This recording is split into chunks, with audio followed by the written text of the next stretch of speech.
just kind of taken us by surprise, just kind of suddenly, quite suddenly, wasn't it? I mean, practically overnight. I mean, how did this happen? Oh. Strangest thing just happened outside with her. Whoa, Nelly! You've gotten bigger. Have I? I can't tell from this angle. I can't wait to be a proud papaya.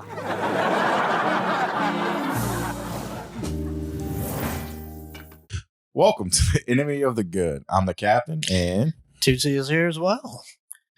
Today's topic is Wanda Vision, and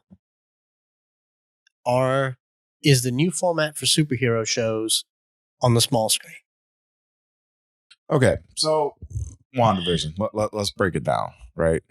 This show started off so slow. Right. Yeah. I think they did it right by releasing those first two episodes, like in that first week. Bam, bam. You get episode 1, 2. So people watch them, get them out the way, and then you start bringing in the action in season 3. I mean, in episode 3 is what they started doing, right? But they waited until the very end of episode 3 to give you that full. All right, here's where it's gonna go. Right. Here's what we got going on. And you still didn't really know what was going to happen in the show, but you knew something was amiss. Right. Yes. I think it was a really smart direction that they went. I knew it was going to be slow because they were doing like the whole, she's living in her own reality type of thing. Right. And with the most recent episode, we got to see why. I can really explain why, which I think was a really cool reveal. You get to episode 8 and you're like, oh, now it all kind of comes together while you bring everything to a head. And after those first couple, I kind of enjoyed the first couple episodes because they were just this campy, making fun of, they were fun. Dick Van Dyke Show and I Love Lucy and all those things that, maybe you watched if you had antenna and were doing PBS as a kid. Points to this guy right here. Because we were poor, dude. We had antenna. Like, you actually had to get up and turn that dial that, like, twisted your antenna. You're not around. telling me nothing. That's the only reason I was born, so I could turn the dial on the TV. Actually, my brother was born to turn the dial on the TV. I was born to find the remote. You found the remote. Right. So. I mean, that's why boomers had kids to actually do things. Yeah. And clean the house and do all that crap and do the chores in the yard. By the way, you need to start doing that with your kids, but that's a different story. Yeah, good luck with that. So, here's WandaVision.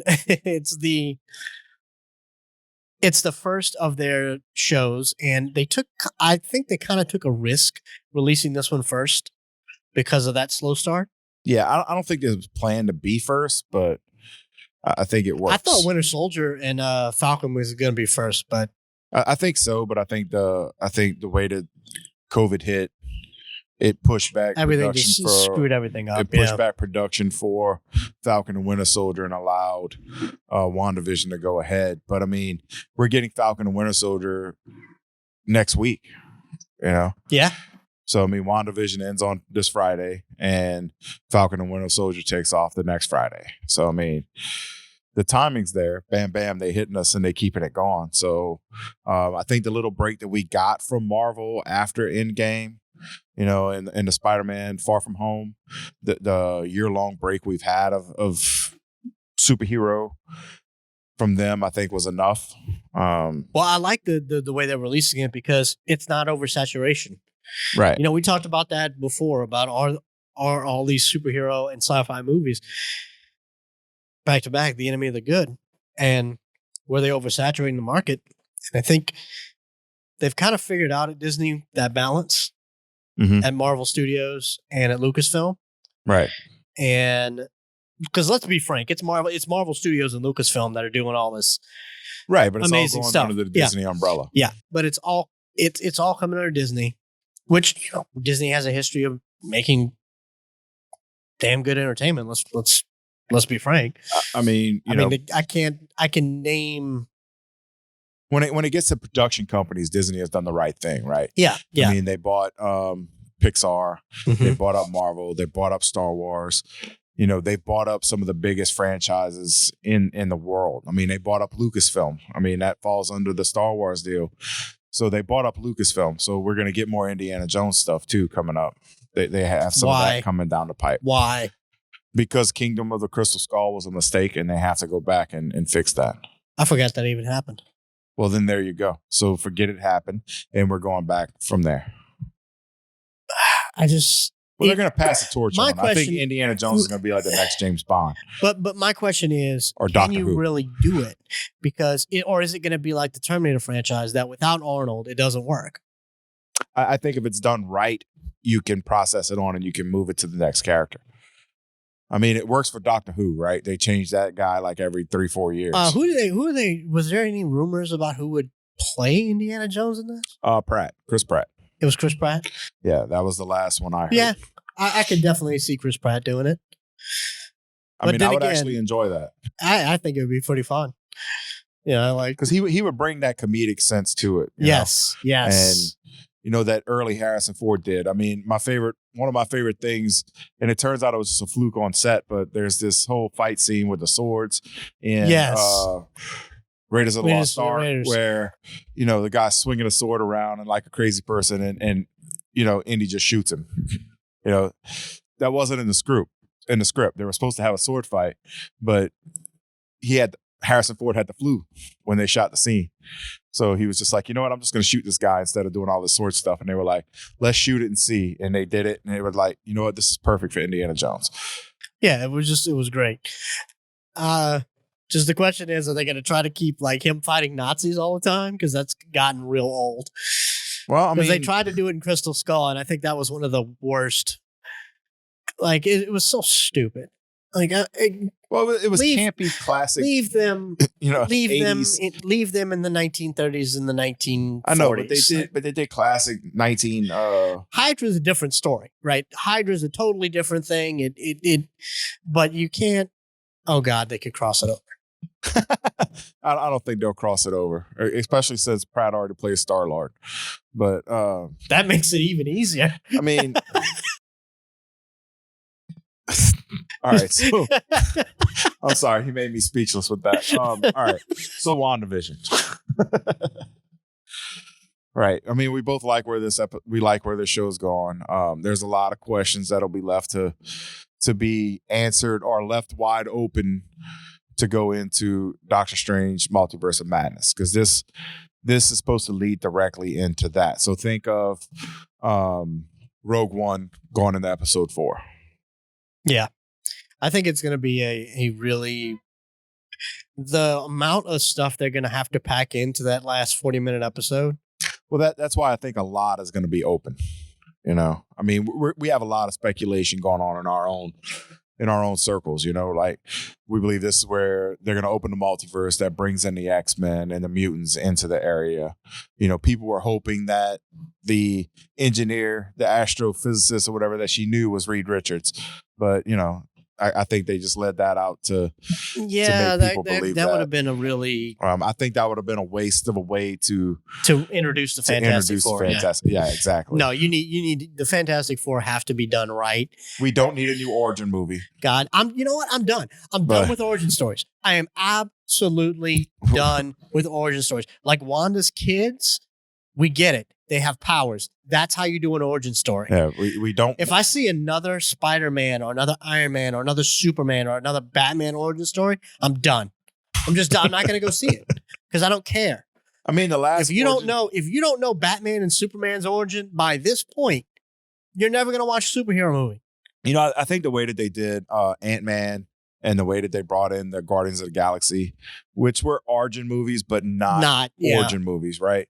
So we got a little backstory of why they became who they were, and they did that. So I like those. I think those worked out perfect. Because they weren't an origin movie in the terms of like, this is an origin story. Right. Right. It was like nobody knew who Ant-Man was. To me, the last good origin story was probably Christopher Nolan's Batman Begins, when you actually got to see Bruce go train with the League, the League of Shadows, or whatever, to become truly Batman, right? Right, and I think by bringing in Evan Peters as Pietro Maximoff, Right. They have the opportunity to fold in all the X-Men and the multiverse of madness. Is it going to be Earth 616? How, I mean, it's a lot of that's left open. I mean, we know in this current world that we're in Marvel, we don't have mutants, right? Until now, because you've seen Monica Rambeau cross the hex 3 times. Mm-hmm. Going in once, coming out, going in again. She's now developed some mutant abilities. She's turned into her spectrum.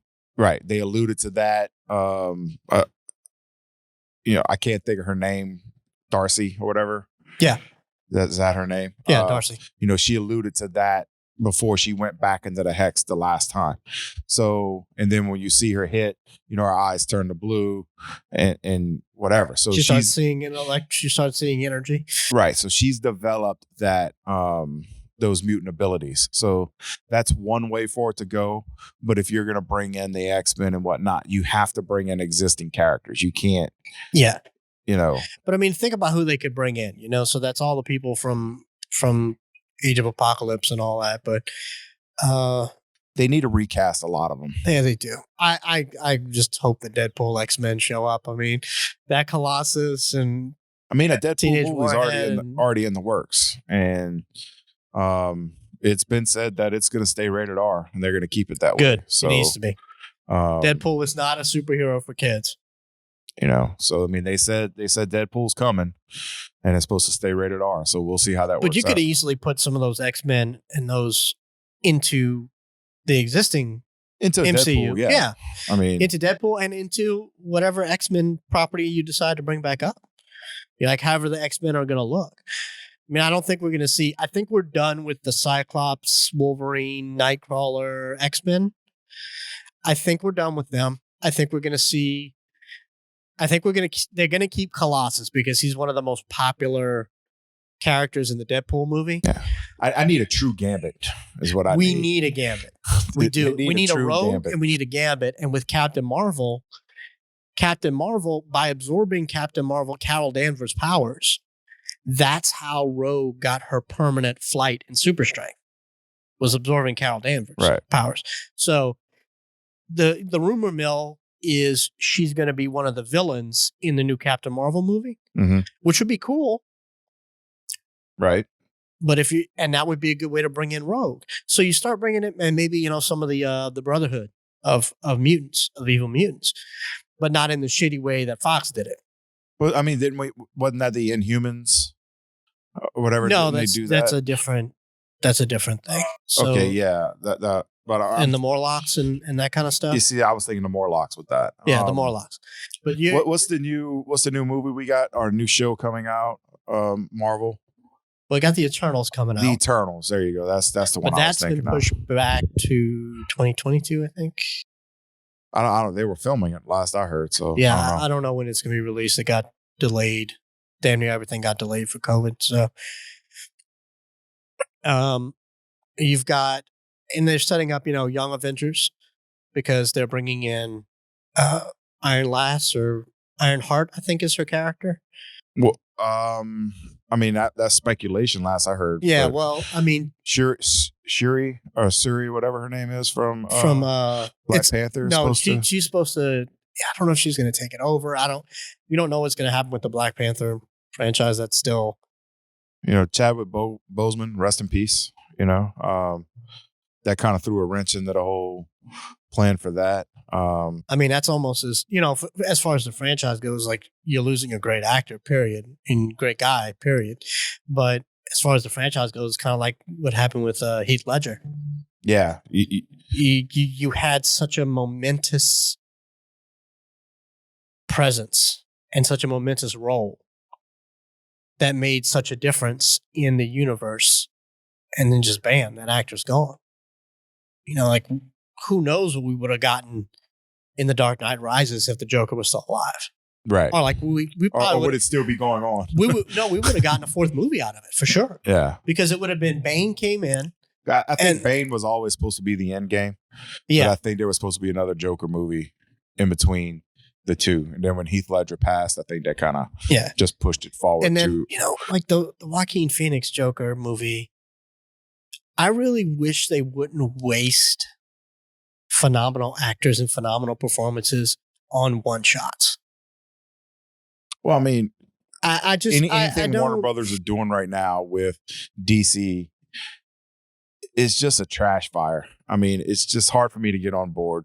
Like even with this Zack Snyder cut that we're finally getting of Justice League, like I don't care. if it was so good, why was he fired? You know, why did they bring in Joss Whedon to do it?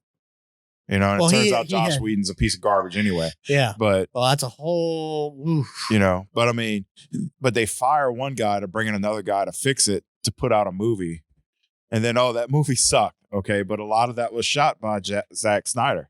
That wasn't all reshot by Joss Whedon. That was, you know, so he used what was shot and put it out to make this really, really, really shitty movie. Like, I mean, I I've watched it, but I was just like, I can't put any redeeming qualities to it. mean, it's like there's just, you know, that has its funny moments, but you could tell they were just trying to make fun of the damn thing that they were in. You Like, know, it just didn't make any. It wasn't coherent. It didn't make any sense. but I mean, now we have to have a 4-hour version And of now, Justice League. you know, you watch Wonder Woman 1984. I know you didn't watch it yet, but I was just like, this is what happens when you get, like, Patty Jenkins can tell a good story with good characters. She cannot tell a good superhero story. I've given her 2 movies. She hasn't done it. Well, maybe you just don't really like Wonder Woman. No, I love Wonder Woman. But it's He has just the underwear. I mean, I don't know what to tell you. lace and silk underwear. I don't wear black silk underwear. Calm down, Jean-Claude. If you don't, I'm so glad you got that. Nobody else will. Double Impact, man. That movie was awesome. It's a classic. How did he not win an Oscar for that? I do not understand. 2 Oscars. Because they have taste. Because I mean, like your leading mate, you know, your best actor and best supporting actor, Was the same guy. same guy. It's like Arnold in The Sixth Day, man. It was just or I mean, let's not forget the most overlooked Oscar-worthy performance ever was Sylvester Stallone, Judge Mr. I Dredd. am the law. Yeah, right. I mean, Christ, how do you not give that man an Oscar? I am the law. And the law. I mean, honestly, though, I mean, if we're going to look at that, all right, you brought up Judge Dredd. I have to say it. I preferred Sylvester Stallone's Judge Dredd over Carl Urban's any day. I like the Carl Urban one because it was a little closer to the comics, but it was also really like it was that more of like this is what it would probably be more realistically. But I love the Sylvester Stallone campiness. I love the neon lights and the trashiness of Mega City One. And eat like recycled food. Recycled food is good for you. Rob Schneider. Yeah. Yeah. Wow, we went way off track there. That's okay. But it just shows you that, you know, like the difference between Marvel and DC and what they're doing is night and day. And even the difference between what was done, you know, like from our childhood that was put on the big screen with Mario Brothers movie back in the day. Oh, good Lord. We'll And- talk about trash fire. Yeah. You know, things like Masters of the Universe and all this other Another crap. trash fire. They didn't know what to do. And it finally took someone who could tell a good superhero story. God bless you, Jon Favreau. Right? So the Russo brothers, Jon Favreau, they came in and they told good superhero stories. Taki And when- Watiti. How do you say his name? I think it's Taika. Taika Waititi. But it's fun to say Waititi. You take a good superhero story and you get good characters if you tell a good superhero story. Because the things that make a good character make a good superhero. They go through a journey. They're willing to take on the hard fights. They make sacrifices. You know, they do all the things that you would make a good story anyway. But if you screw up the superhero part, it doesn't matter how good the characters are.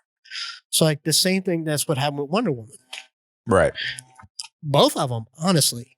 The stories were great. The characters were great, but the superhero part was like the first one was good until you got to the last boss fight and it was like cheesy dialogue from a video game. Mhm. Like if you're playing a Wonder Woman video game and you fight Zeus and he just says all the cheesy shit. that you'd expect a video game boss to say. But you go to 1984, which I was like, okay, this is going to be a little more fast paced, a little, they did all this interesting stuff, but the superhero side of it was just like, it basically ends with her giving the kind of talk you would give to your kid in bed. And like that solves all the problems. And I was just like, what? What? But yeah, I mean, like, tell him he's beaming. I mean, he's beaming particles and touching people by broadcast transmissions, and he's a giant genie lamp. And I don't care if you're getting spoiled here, but I mean, I don't care. The about villain that. is basically Jafar from Aladdin. Right? He gets the genie's powers, but he has to get other people to make wishes for him. And I loved the character of Maxwell Lord. I related to 100%. And I thought it was a good character, but the way that they did the superhero and the supervillain part of the story was just not. It was just, you could tell that wasn't the focus. Yeah, but I mean, that's not the first bad superhero movie. I mean, we can go back to it's still Spider-Man 3. Oh God, yeah. The second Amazing Spider-Man. That one destroyed that franchise. The X-Men. I mean, the first X-Men movie was amazing, right? I mean, that started this whole superhero grab. That's when you got Daredevil. That's when Elektra, Ghost Rider. That's where all those came from. Nicolas Cage, Ghost Rider, another underrated performance. I mean, but the second one was not great. And the third one was even worse. I mean, yeah, they just went downhill. I don't understand why when you make an X-Men movie, you cannot figure out how to do the Phoenix Saga. I mean, or Sentinels. We got that in Days of Future Past. But honestly, those weren't. Yeah, but you didn't really. I mean, the best Sentinels were done in the X-Men animated cartoon. I mean, it's true. From the 90s, which you can watch on Disney, which is awesome. Because I'll just put on an episode every once in a while. I'm like, how did I think this was better? Oh, they're bad. Like, everything's better when you're myself. a kid, though. Like, I watched some of the Transformers like cartoons. They're bad. They're just like, they're terrible. But they're still entertaining, right? But my kids are still watching all this when they're. But I mean, they're able to pull off a story better than they were able to put in live action. And I mean, the same thing goes with DC. When DC does an animated movie, it's amazing. I mean, The Killing Joke, all of them. I mean, they're their animated films have been they're phenomenal, unbelievable. But they cannot put a live action movie together to save their lives. I mean, once Christopher Nolan got out the game for them, that was it. Well, even then, like, I thought Nolan's was too dark. Like, it was a good tone for a Batman, but for Justice League, you have so many different. And I mean, let's be honest, Superman, he's a more positive character. Flash, definitely one of the most positive characters in DC. He unlike Batman, he actually Batman puts all his people in Arkham to try to get help. Right. But Flash actually helps his rogues gallery. Yeah. I mean, look, I just didn't like what was his name? Ezra Miller or whatever. I didn't like him as a Flash. I thought he fell flat. I mean, the CW Flash is definitely superior to the Justice. Exactly. The Arrowverse. Why couldn't they do something like that on the big screen? It boggles my mind that we can never get the same quality, which goes back to WandaVision. This is why the small screen is the spot. I think that's the sweet spot for superhero and sci-fi. But I mean, you can say that, but I mean, Marvel put out so many good movies for so long. Oh, right? I agree. So there's a difference in the fact of what Marvel was trying to do compared to what DC did. But is the way Marvel did those movies, that's the same thing as doing. But that's the same thing they're doing with WandaVision, though. It's the same thing. But they're giving you more of a story, right? So you take WandaVision and make it a movie, you get 2 hours of it, right? And you're done. You have to explain all this stuff. We're gonna spoil it for you if you haven't seen it yet. You get Agatha in there to do everything that's going on WandaVision, right? To show you that. Agatha Harkness comes in, you know, but you only have 2 hours, 2.5 hours to tell this story at this point right now. So we're getting what, 8, 9 half-hour long episodes. Yeah. 40 minutes. So, I mean, With 15 minutes of credits at the end. I don't understand that. But what I'm saying is that's way more story that they're able to tell. You know, they're able to give you more details about what's going on. And then, I mean, let's just be honest. No one really wanted a movie of Wanda, right? It wasn't, you didn't need it. But now that they've given us WandaVision, they were able to give us, they even went back and gave us an origin for her. You know, like we didn't really get a true origin of Wanda. Nobody really knew. I mean, you knew if you read comics and whatnot, you kind of had an idea what was going on. But I mean, in Age of Ultron, boom, here's Wanda and here's Pietro. Boom. Yeah. You know, here's these two characters. I like boom. There you go. But now they've gone back and they've given us some back end on her story to give us where she's at now. Think about Up, the movie. I don't want to. I know. That movie makes me cry. But in 7 minutes, you did an origin story. And then for the other 135, 140 minutes, you told another story. Yeah, but that just proves Disney can tell you a better story in 7 minutes than DC has been able to tell us since they started. Yeah. And I just think that, and you know, the Wonder Woman 1984, it could have been so much more, and it could have brought a lot more to the table. In case y'all haven't figured it out, he did not like the No, movie. I enjoyed. It's weird because I'm bipolar about the movie, because I enjoyed the characters. I think the acting was superb. I think the character development in the individual characters were good, but the superhero stuff was done shittily. Okay. Does that make sense? I can almost see that. So it was like The Notebook, but then they tried to add superheroes. Yeah, but it's like they took the Notebook and they tried to add in Death Note. Okay. And just didn't work. But no, I don't know why I went with The Notebook either. I mean, I don't either because I've never seen The Notebook. Neither have I. It's just a movie. It's just a movie that everybody uses to describe a good movie. The Notebook. Like, I don't know why. Hey, have you seen The Notebook? Me and my friend used to make fun of that all the time. Like, hey, bro, I heard you like The Notebook. But you can tell a good character story and you can tell a shitty superhero story. But if you tell a good superhero story, you generally are going to have a good character story because the things that make a good character make a good superhero. What's he doing? Okay, I think I see what you're saying. Like I said, I mean, you have these two properties that are trying to do something very similar, and one's able to pull it off, and the other one isn't. So the question I have, and I've been having for years, why can Marvel do it, but DC can't? And I'm going to be honest with you, DC probably has better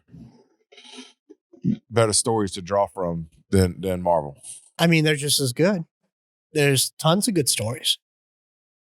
You know, and Marvel's drawn some shitty things from shitty stories. Like, look at the Wolverine movie. You know, but that's not. Wolverine. But that wasn't Marvel, right? But I'm saying that it's a Marvel property with all the rich history of Wolverine, the character, and all the amazing Japanese story arcs where he goes to Japan, where he fights Silver Samurai, fights with Silver Samurai, fights the Hand, is part of the Hand, all this other crap that's, you know, goes on that side of his life. And then you take the shittiest aspects from all the stories and blend it together and you get that. DC does the same thing on the big screen. They take good ideas, good stories, and then they take shitty aspects and just kind of mix it together and just make it crap. But it goes to my point. Why can Marvel Studios make a good movie, but Fox wasn't able to? It takes the people. Warner's not able to. Sony crapped on Spider-Man for so long. The only way they got a good Spider-Man movie was to do what? Team Marvel up with Marvel and make Marvel involved to tell these real stories. Because the people who are making the DC movies aren't comic book fans. You don't have your Jon Favreaus. You don't have your Russo brothers who love comics, who love the characters, who love Star Wars. I mean, You're not getting that on the DC. Say what you want about Joss Whedon. I mean, he made the first Avengers movie was good. That was him. Yeah. He did a good job on that. What's his problems behind the camera? Apparently he's used up all his creative juices on Buffy and Firefly. Buffy, Firefly, Angel, and then the first Avengers movie. So, and then now he's just, all these problems behind the camera for all these people are, it combined with the other stuff going on in the DC universe. I think it's probably going to be sunk. They're probably going to make these last couple of movies and then just reboot everything. But the last couple of movies they're making have nothing to do with the actual universe that they've tried to create. I mean, they're coming out with a new Batman movie with a different Batman. Yeah. They're coming. Maybe they're going to try to use the Robert Pattinson Batman to restart it. Is there Aquaman 2 coming out? I have no idea. I heard there was an Aquaman 2 coming out. Once again, what's the point? Aquaman's a shitty character. Sorry. I don't like Aquaman. I think he's horrible. But Jason Momoa did a good job playing the role. I just don't think Aquaman is a good character. But that's just me. That's personal belief.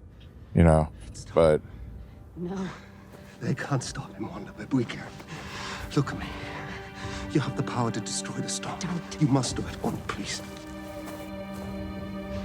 We are out of time. I can't. Yes, you can. You can. If he gets the storm, half the universe dies. It's not fair. It shouldn't be you, but it is. It's all right. You could never hurt me.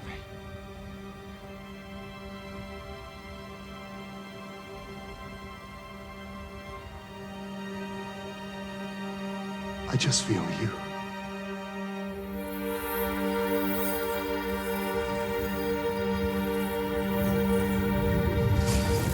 all right, so we started talking about this with Wanda Vision, but let's kind of circle back to that.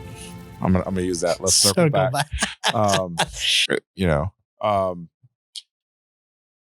Has WandaVision made Age of Ultron a better movie for you now than what it was? Because Age of Ultron wasn't received very well, right? No. A lot of people disliked it. I think it was just kind of they didn't like it. But after watching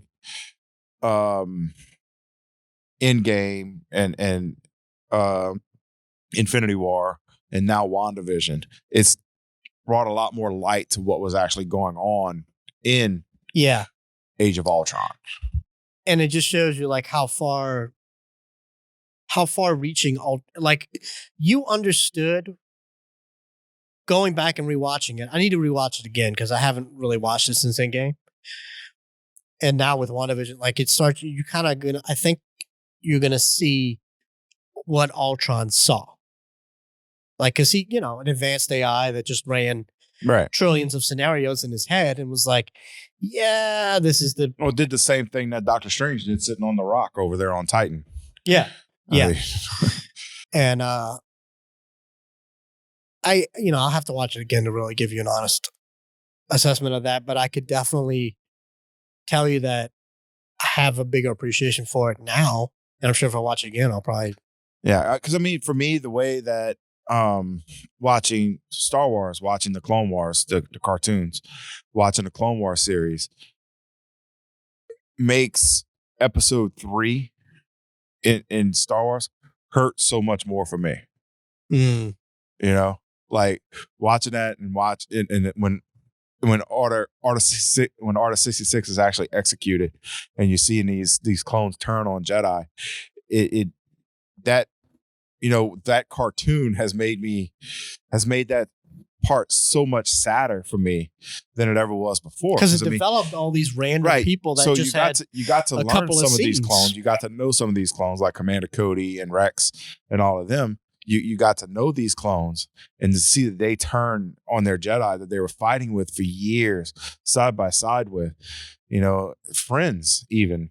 And they turned on them because of this. I mean, that just makes it so much sadder. So, I think that they're using a lot of this with WandaVision, where they're just going to throwbacks to Age of Ultron, because that's where these characters came from. So they're giving you throwbacks to Age of Ultron, and I think in the end, if you go back and watch it, you'll have a greater appreciation for Ultron. Yeah. Yeah. I just think the thing with Ultron is you get a great actor in James Spader, and it just, I don't know, it wasn't the right person for that role. And I think it was just in general, kind of the movie itself was. I don't know. I thought his voice was pretty intimidating. I mean, oh no, it was, but I just don't know if it was the right. I don't know. It was too preachy for Ultron, like the Ultron I've come to appreciate in the comic. And we may not have seen the last of Ultron. Probably not, because if Vision's back, if Vision can come back, why can't Ultron? Exactly. They were one created the same way. Yeah, they're one and the same. So we could see another Ultron. Vision got the good part. Ultron got the bad part. It's like good versus evil right there. They're the same character, but one's good, one's evil. Yeah, they're both Tony's kids. I mean, well, technically they're. Wait, so they were both born from Jarvis. Yeah, both born from the same AI. So Jarvis is Tony's kid. These are Tony's. Ultron and Vision are Tony and Jarvis's kids. So their dad is also their uncle. Their dad is also their uncle, which is also the other dad is also their grandpa. What in the name of Arkansas are you talking about? Just roll with it. Just roll with it. Oh God! So technically, Vision is Ultron's son, but also his brother. Who's also his uncle. And their dads are also their uncle and their grandfather. Dude, my head just exploded. There's entirely too much Crimson Tide going on right here for me to figure out what's going on. I tried to figure out the relationship between different AIs and artificial beings and their parents, MCU and he likes his biscuits with mustard, people. Well, shit. I just had my mind blown. It was crazy. All right. Well, anyway, let me interrupt him. Let's get back on track here. So what's your thoughts? What do you think the final episode is going to be? So Wanda and artificial Vision fight Vision's body. Vision personality gets put into this white blank slate body. We find out the Infinity Stone is back. The book or something gets released when the hex goes down finally. And the Multiverse of Madness. I mean, I think we may see Doctor Strange in the last episode. You think? Why would you not? I mean, it makes perfect sense for him to be there, but I mean, like I said, this is supposed to tie in directly into Multiverse of Madness. Exactly. So why not? Yeah, why not have him? Why not have him show up and take the Grimoire or something like that? Well, maybe the first scene in Multiverse of Madness is the remnants of what happens in Wanda Vision. Yeah. Right. So he comes in after the hex goes down and everything goes up, and he just comes in and cleans up the mess. So maybe the first scene in Doctor Strange is that. Yeah, I mean, because of the character of Wanda, how she's been developing and slowly realizing that she is indeed the puppet master on a giant TV show, that she's controlling everybody. Like she's just kind of like, I don't care. I'm not giving up my happiness. I'm not giving up my husband and my kids. Which makes you wonder, like, the kids are real, right? They're going to come out of this being the Young Avengers or being part of that Young Avengers team. So we'll see what happens. But because you got Wicked and Speed. Right. So I mean, the characters are there, but I mean, do they really exist? I think they do, because she has Do they really exist, or are they just brought to you by Agatha? I think the kids are real because she actually like gave birth. Like they didn't just appear. It's just kind of taken us by surprise, just kind of suddenly, quite suddenly, wasn't it? I mean, practically overnight. I mean, how did this happen? But I mean, it was over. Well, I mean, you had the basically whole like an gestation episode, period in a matter of an afternoon. In 2 episodes, you went from like pregnant to like 10. Adolescent teenagers. Yeah, up to like 10 years old. So, I'm just kind of glad they did accelerate it a little bit, to be honest with you, because now that's justifying them coming out of this as teenagers. I mean, that's what I'm just saying. Are they still going to be there after the hex falls down?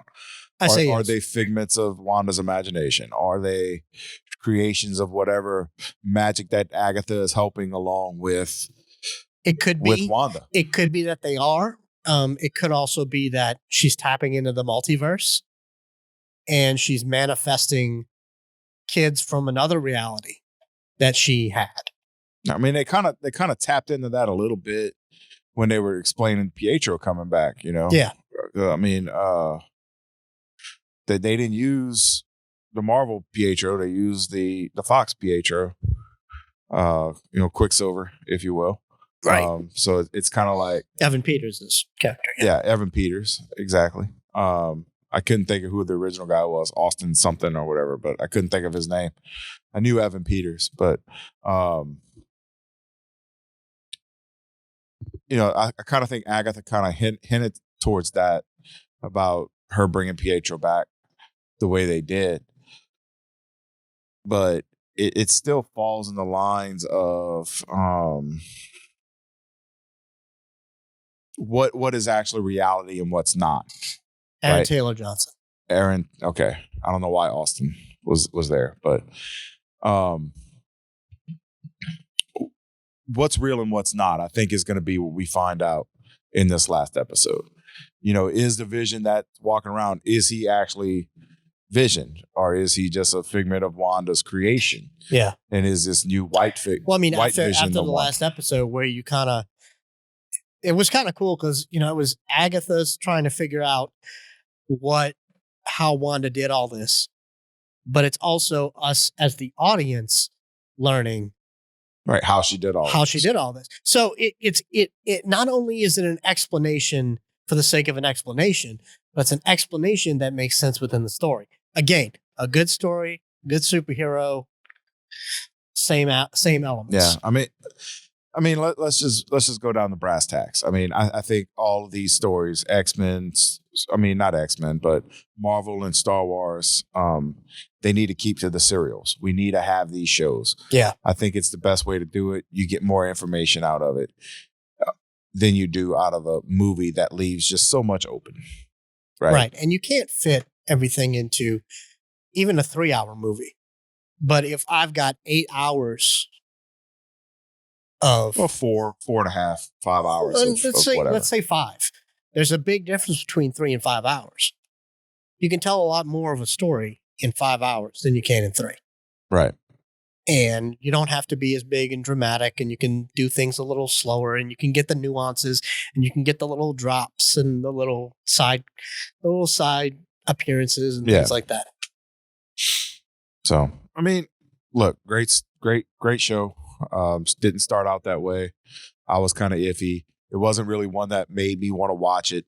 I watched it because it was there.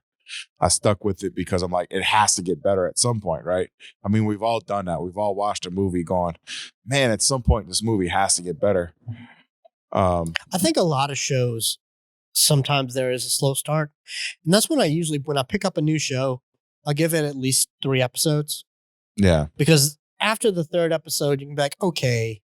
Well, some of them need a whole season. I mean, you go back to some of the best, at least sitcom, comedic shows, one camera shows, whatever you want to call them. Some of the best shows of all time, The Office and Parks and Recreation, started off so slow in their first season that they both almost got canceled, right?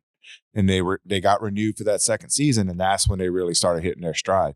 So I mean, sometimes shows just need to find their feet. You've usually got you're bringing together so many minds, right? So many creative minds. You got your directors and your producers and all these new cast of actors that maybe some have worked together, some haven't. Most of the time, haven't.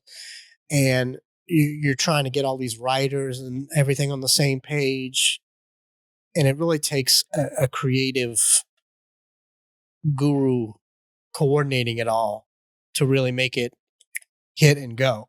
So you need your Jon Favreaus, you need your Russo brothers, you need your Taiki Waititis. But you need them to guide that process and you need to have a bigger vision, which is what they had with Marvel, which is why the 10-year journey that we went through from 2008 to 2018 was that in 2019. Okay. Yeah. Well, whatever. It was still a 10, 11 years of our lives. We were going to see all these movies that were building up to this one thing. So instead of doing that over 10 years, if you do it serially on the small screen with the shows, you can do the same thing in 3 years or 4. Right. Now here's my question. And not oversaturate. Now here's my question. Wanda Vision, does it have a season 2 or is it expired? I think it's done. Okay. See, because I'm in the same boat. I think it's a one-off, one run. You get your story out, because where would you even go from here? Like, there's nowhere else to go. You lead into Multiverse of Madness. You lead into Multiverse of Madness and back into the Avengers and all that. And I mean, the whole thing is the Avengers were done after Endgame. Yeah. Well, right? this version of the Avengers. Yeah. So now it's like, well, there's still going to be threats. So maybe everyone realizes, oh shit, we still are going to need the Avengers. So you get back to that. I think after WandaVision, and this is where I think Netflix, their Marvel shows, you know, Punisher and Daredevil, and Luke Cage and Jessica Jones. Yeah. They, after their first season, once they did the Defenders movie, season, I think they should have kept it in the Defenders arc. And then everyone else, you know, they'd have like a couple episodes each season. A little one-off story arc. If you don't need a second season, don't do it. And if you can merge it together into Avengers stuff, go for it. Yeah. Because otherwise, you're going to be taking the time you did to do that, and instead of focusing it on a bigger, broader, more inclusive, you know, with more heroes, more villains type of show, to where you're now pigeonholing yourself into it's Wanda and Vision every episode with no, you know. Yeah, no, I mean, am I making sense here? I'm sorry. You are. I think we're on the same page with this. I mean, we both think it needs to end after this. It doesn't need to continue on. We don't need a second season of WandaVision. No. There's no reason for it. There's no more story to tell at this particular point, you know? Right. And you know, the same thing with Mandalorian. Like, okay, season 3 is coming. But you and I would have been fine if season 2 was the last season of Mandalorian. 100%. Because, I mean, his story was told, right? So what we got out of the Mandalorian was he had to deliver baby Grogu to where he needed to go. Well, he delivered him. So what's left? You know? Right, which is why you have the Darksaber, you have Bo-Katan, they left little you have things, fractured Mandalore all over the universe. They left little things in there to give you a reason to go back. I don't see that happening with WandaVision, because the reason to go back is Doctor Strange, and that's going to be handled up in his movie. Yeah. Which I would be completely fine with if this was an actual show instead of a movie. I'm pretty much done with movies. I'm just being honest. Well, I think we're going to see, like, maybe an Avengers movie every 5 years. I think we're going to see fewer movies, but they're going to be more impactful. Like, they're going to all be Avengers type movies. They're going to be Endgames. They're going to be Civil Wars. You know, if anything good comes out of COVID is the fact that maybe the real American cinema is dead, and we get to actually see some of these shows play out as serials, and we get to see them. Because we read comics in episodes, right? You know, we read them in issues.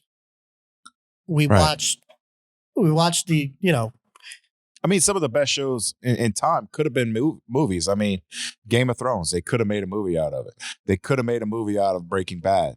You know, they could have made a movie out of The Sopranos. And you could have got the same story with the same end game but told in those movies. Not as but much depth. You don't get the enjoyment out of it as much as you do. You have to leave things out when you put it into a movie. You don't get every aspect that you possibly, you know, even as a viewer, say maybe deserve. You know, I mean, they did these shows right by making them TV shows, serials, instead of putting them out as a movie. Right. And I think that Marvel and Star Wars and DC need to take a look at this, and they need to do this the right way. I think that's a good call. You know, I mean, maybe DC can be saved by this. Maybe they can put some stuff out with HBO and actually start some shows and get it going. Maybe, well, they have the Titans show, which I did finish the second season. It was a slow start, just like WandaVision, but at the end of it, I'm like, cool. Give these guys a bigger budget to do some more superhero-y things on the screen. Yeah, and it's going to be amazing. Well, I mean, and that's another thing too. So you spend like $150 million on this one movie, but yet you only spend like $20 million on making a 10-series show. You know, you drop $2 million an episode into it, and you get the same effects and the same everything else that you would out of the $150 million blockbuster, but more enjoyment. And you know, I might actually go back and watch WandaVision episodes 1 through 9 again. Just to recap it before I would go see Doctor Strange 2. Yeah, I think that would actually not be a bad thing. You know, because I mean, I don't know the gap that we're going to have in between those, but I mean, I might need a refresher. I think it was supposed to. And I would be. I think the way it was supposed to happen was we finished WandaVision, and then Doctor Strange was supposed to drop that weekend or that following weekend. Yeah, well, so it was fresh in everybody's head, but you know, now that it's on Disney Plus, I can go back and rewatch it again. Exactly.